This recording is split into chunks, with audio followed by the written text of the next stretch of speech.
Muy buenas, queridos amigos. Vamos con este domingo y con este evangelio que nos presenta la Iglesia. Seguimos en el capítulo 13 de San Mateo y Jesús nos sigue hablando en parábolas. La semana pasada, con esa parábola del sembrador, nos hacía ver que el fruto que produce en nosotros la palabra de Dios depende de cómo acepta la tierra, de cómo aceptamos nosotros ese mensaje de Jesús. Aquí, en estas parábolas, en esta parábola que Jesús nos pone del trigo y la cizaña, nos va a hacer ver que hay otro elemento, que hay un enemigo que siembra cizaña en ese campo y dificulta el crecimiento del trigo. No lo impide, pero lo dificulta. Y ese enemigo después le señala a Jesús como el demonio, como Satanás, como el mal. Lo primero me gustaría hacer caer en la cuenta de la realidad de este enemigo. Creo que en otras épocas a lo mejor se veía demonio por todas partes, incluso en la época del Evangelio, pues todo lo que no se sabía se achacaba al demonio. Pero ahora quizás estamos en otra época en que todo lo achacamos a la ciencia o a males psicológicos o a males psiquiátricos cuando vemos cualquier cosa extraña. ¿El demonio existe? Simplemente porque nos lo ha revelado Jesucristo, está claramente explicado en el Evangelio.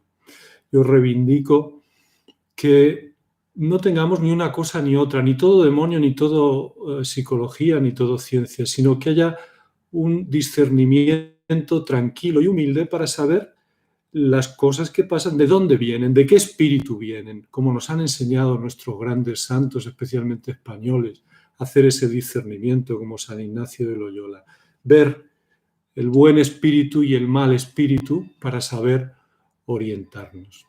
Jesús prosigue en esta parábola de la cizaña y del trigo y nos dice que el padre de familia, el padre de ese campo, toma una decisión. La decisión es muy sencilla, aquí vista en la parábola, pero es de una trascendencia enorme para la vida. La decisión es que el trigo y la cizaña crezcan juntos hasta la siega. Es tremenda esa decisión. Desde el punto de vista agrícola no tiene ningún sentido. Lo normal es arrancar la mala hierba para que crezca bien el trigo. Pero esta es la decisión de Dios, que el mal y el bien crezcan juntos, que el mal y el bien caminen juntos durante esta vida. Es decir, ¿qué significa esto? Que va a haber lucha, que en nuestra vida va a haber una lucha entre el mal y el bien, y que a veces esa lucha será difícilmente soportable, y que a veces esa lucha aparentemente el mal vencerá al bien, como pasa, por ejemplo, en la vida de los mártires o la vida del mismo Cristo, que parece que el mal vence al bien dando muerte al justo. Significa también que en este campo de Dios, en este trigo, habrá aparentes mermas, es decir, que parece que se podría dar más fruto si el mal no estuviera. Esto es ilusorio. Si Dios lo pone así es porque este es el mejor camino, porque la lucha es mejor camino. No se perderá nada.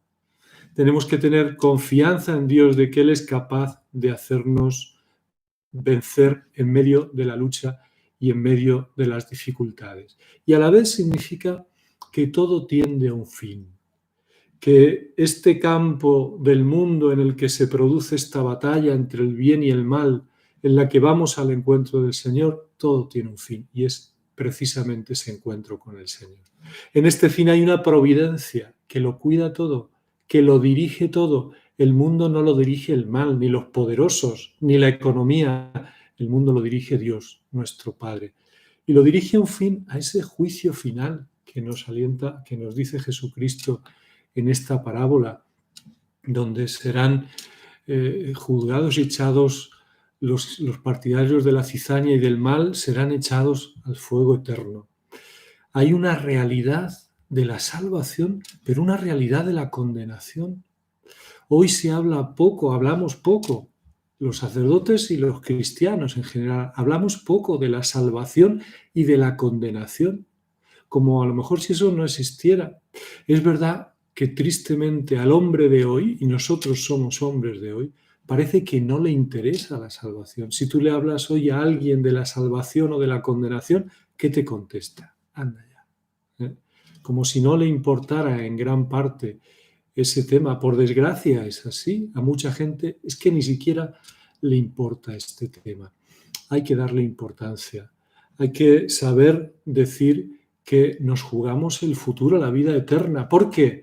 Porque Dios se ha tomado tan en serio nuestras obras y nuestra libertad que quiere pesarlas, nuestras obras, que las pesará con misericordia, es verdad, pero cuidado, no endulcemos tanto a Dios que como Dios es tan bueno, pues ya está, todos con el juicio aprobado. Esto no es así, no es así lo que nos dice la palabra de Dios.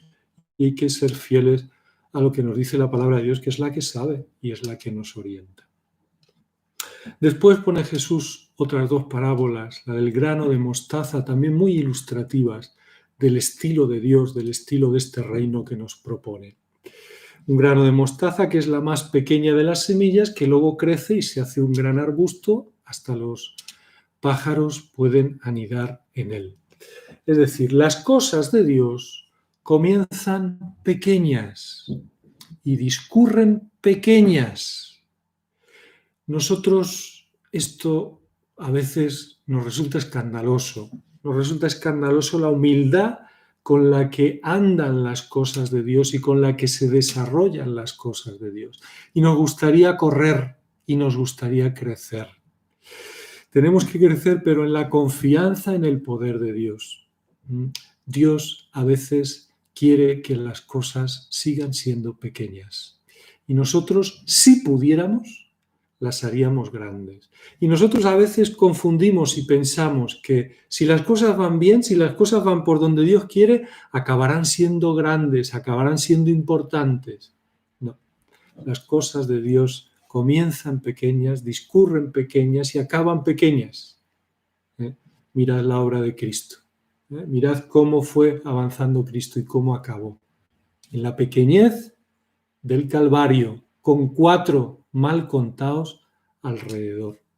Luego Dios hace su obra, pero el reino de Dios discurre por lo pequeño. Cuando queramos cambiar las cosas y queramos que sean grandes y queramos que vayan deprisa, acordémonos que el ritmo de Dios y el estilo de Dios es otro.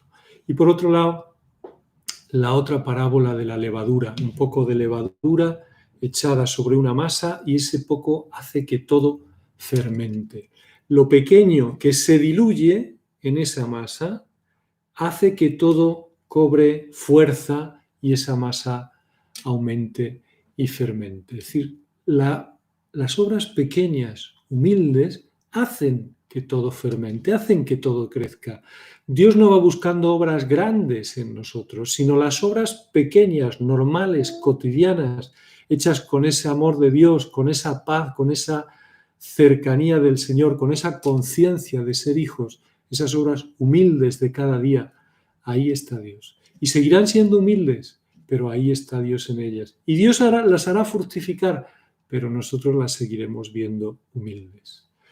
Pues bienvenidos a este reino de Dios tan maravilloso que Él nos ofrece, tan distinto de lo que este mundo piensa y desea. Que este domingo sea un domingo para disfrutar en el Señor, para estar con Él, para crecer en el conocimiento del reino y para vivir gozosamente esta humildad que Él nos ofrece. Un abrazo a todos, feliz domingo.